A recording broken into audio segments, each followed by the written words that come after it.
Joe, when did you first start playing handball? Well, I was born in Jersey. They didn't have any handball courts in New Jersey, but when I came to Brooklyn, I was like 10 or 11, and I started to play. What brought you to the court? Well, basketball was interesting, baseball's fun, football's fun, but handball has an immediate, like, sensory pleasure. As soon as you hit the ball, it feels great. And, like, from that first hit, I was addicted. I mean... What do you like best about the game? Well, I think that it's very, it's a blend of, like, mental gymnastics and physical pleasure. In other words, I feel that it's actually physically pleasing to hit a good shot. When you hit the ball in the center of your hand correctly, and you hit the shot you're aiming at, it's like ecstasy. I mean, it's a brilliant, like, moment of pleasure that you physically, unlike racket sports like tennis or baseball or hockey, you're hitting it with your hand. It's like an organic bond with you and the ball. It's a beautiful thing. And if you can, like, mentally outthink your opponent, oh, it's just beautiful. It's like playing chess, and then you could, like, I don't know, beat the guy up during the game. It's a beautiful thing. How long did it take you to become a great player? It took a long time, a long time. Tell us a little bit about the development process. Well, you know, to be a great athlete, you got to do a lot of things. You know, you have to overcome your physical limitations. You have to overcome your psychological limitations. It's very difficult to do. And, you know, very few people are really emotionally stable. I mean, you know, so if you have any kind of, like, problems, they're going to come out under stress, you know. And when you're out there playing in front of a few hundred people, you got money on the game, your girlfriend's watching or whatever, you're under a lot of stress. And, you know, handball is an individual sport. It's not a team sport. So you're there all by yourself. And, you know, the wall is flat, the floor is flat. There's really nothing to blame but yourself if you miss, okay? So you have to be really able to, like, evaluate yourself. Why am I missing? Why is this shot not going in? And many players are psychologically unable to do that. I mean, everyone listening to the tape, most of us have played ball. We see players who do the same dumb thing shot after shot after shot. And they do it for 10 years, 15 years. And these are not stupid people. I mean, these are like lawyers, accountants, whatever. So you say, well, if they're intelligent, why are they making the same dumb errors? Because they're psychologically unable to admit to themselves that they're making an error. And you cannot become great without overcoming that. And it's almost impossible to overcome because it's operating unconsciously. Yes, and it's also tied into ego. Yes, oh, definitely, without question, because, you know, it's like, it's paradoxical. The more you miss it, the more you're determined to make it. And like, if you make it once out of 50, you're like, you feel vindicated that you made it and that you don't mind missing the other 49. And you have to overcome all of that. Plus, you have to get good in the game, which very few people are physically predisposed to be good in it, you know? I mean... How so? Well, look, Michael Jordan tried to play baseball. He stunk. He's just not genetically coded for baseball. Give him a basketball, the guy's a genius, you know? And, you know, the thing is, it's like finding your sport, you know? I mean, I think I'm perfect for handball. I don't know if I would have been good at anything else, but I am absolutely perfect for handball. Why? It's hard to say. Number one, I just was very lucky where I had good mechanics, you know. In other words, like, when I swing my arm, I'm somehow producing less friction because I'm not hurting it, you know. I have no knee trouble, no back trouble, no arm trouble, no shoulder trouble. That's unheard of. I mean, we in one will play on concrete. The only other sport that's on concrete is race car driving. I mean, we're out here, it's like a Navajo desert out here. It's 100 degrees. We're in like a greenhouse with a wall.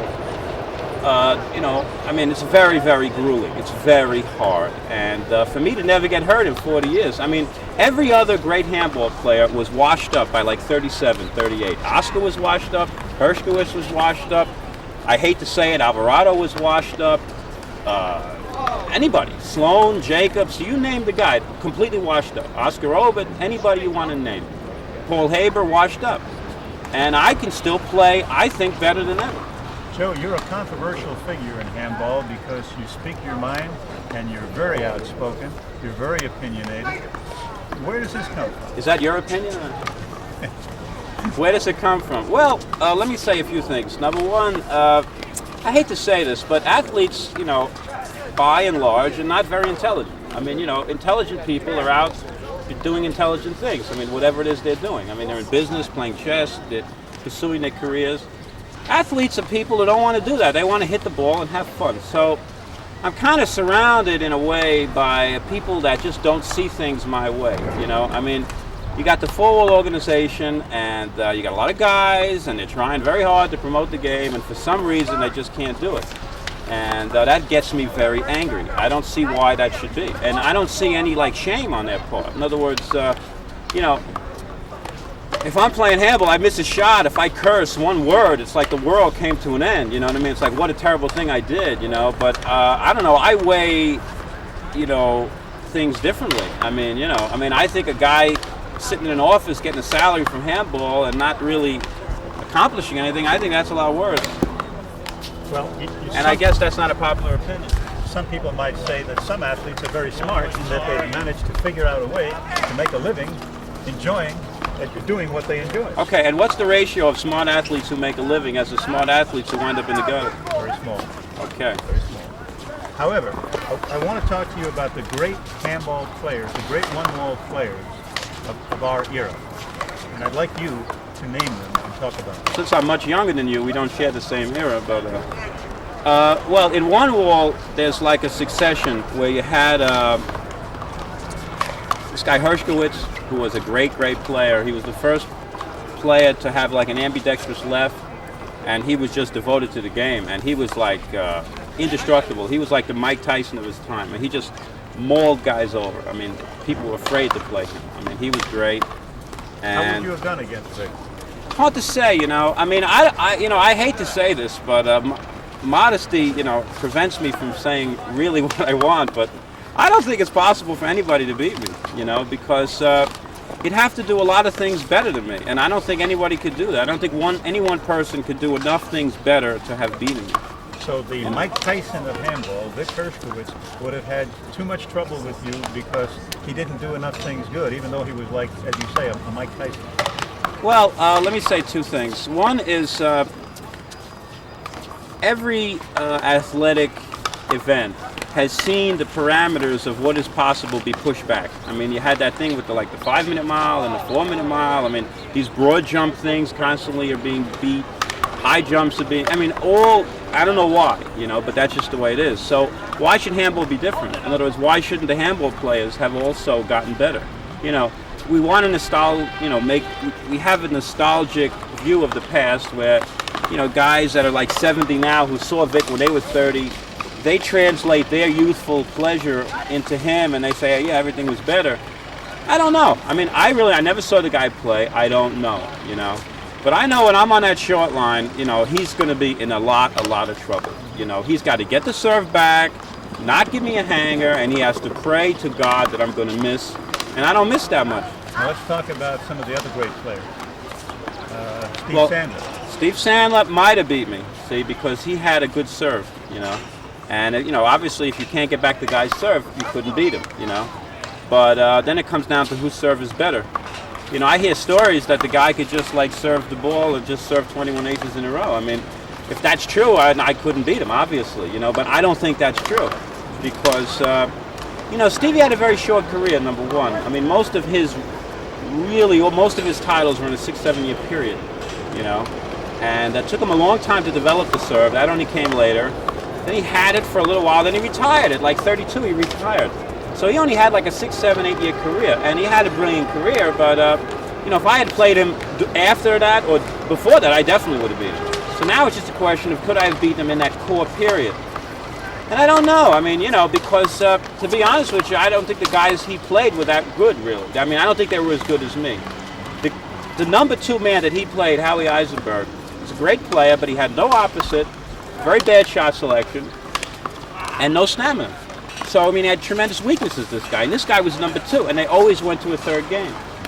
And, you know, I mean, I don't know. I don't have any of those weaknesses. So, it's impossible to say, you know. I mean, I wouldn't have beat him all the time, but I would have certainly beat him a lot of the time, you know. Howie also has a record that will probably never be broken. Yes. He's the greatest number 2 man in all time. Right. And he's the exception to the dumb athlete rule. Joe, I sense in you a lot of passion and also a level of anger, and I'd like to know where that anger comes from. The anger comes from because, I have to read the paper where some spoiled little egocentric millionaire got a $6 million contract, hurts his friggin' toe, and now he's going to retire for life at 22, like he can't continue anymore, And this happens time after time. Dwight Gooden self-destructs. I mean, all these guys that fallen by the wayside. What makes Michael Jordan so special is that he just didn't self-destruct. I mean, the guy manages to get up and play ball every day. And that's sickening to me, because I know how hard I worked, And, I never got any money for it. I never got any recognition. And why shouldn't I be angry? I'd be like brain damaged if I wasn't angry, Because I really am a great athlete, and no one ever is going to know. A few guys down here are going to know, and that's it. And why do you think that the sport of handball, one-wall handball, has not grown larger? I mean, New York is really the only place that it's really played. Okay, it's because of what I said. The people involved are just not that intelligent, okay? And that's it. That's the only reason. And that's not to their discredit. Look, I'm a player, right? I can't play and market and write content. I can't do all that. I can only play. Michael Jordan doesn't get involved in all that. He has people to do that, My job is to play. I mean, I leave that to other people. But these other people are also players, and we just never had like a professional people come in who were like greedy to make money and just wanted to never happened. We're trying to do it ourselves, and we cannot do it. We don't have the training, we don't have the intelligence, we just can't do it. And the fact that we haven't done it is proof that we can't do it. Why not start a one-wall association that might be able to promote the game better? It's the same problem, because you got the people in the association are the players, and they don't have the time, the expertise, the knowledge. They don't have it. Plus, there's a lot of jealousy involved too. I mean, why should someone promote the sport and make me a millionaire? You see what I'm saying? That's how they're thinking, and I don't blame them. I mean, why should they? You see, they have to make something in it for themselves. There has to be a vested interest in it for themselves. That's what motivates people, and apparently there's not enough people who have that. Joe, let me just ask you one thing here. When your championship days are over, and you're I don't acknowledge that as no, I'm saying when they are. I don't acknowledge that as okay, but someday they may, maybe sometime in the next. I can't conceive of such a thing. Will you continue to play handball when No. you're no longer? No. Why? Well, what happens is people forget easy. People forget, and if I start playing poorly, people will forget how good I was. People are even forgetting now. And I wouldn't want that. And I would hate to lose to people that I could crush. Why should I give them the satisfaction? You understand? It's just better to just retire and that's it. And I mean, what's the point? If I don't have enough handball in my blood by now, then I need serious something. I mean, I did it. I'm happy. What have you gotten out of handball?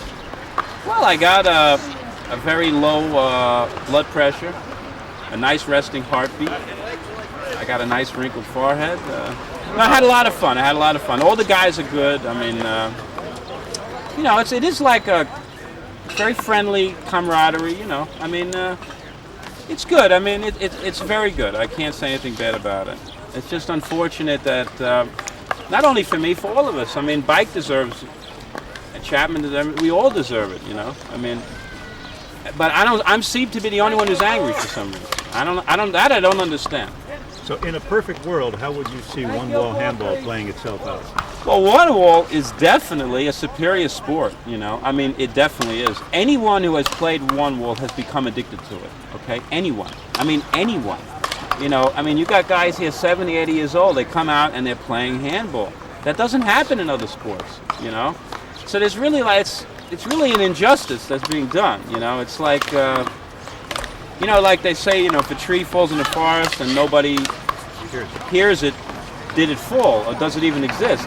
Well, handball is like the tree that's falling, and it's just happening in a vacuum and nobody knows about it, and it's very unfortunate.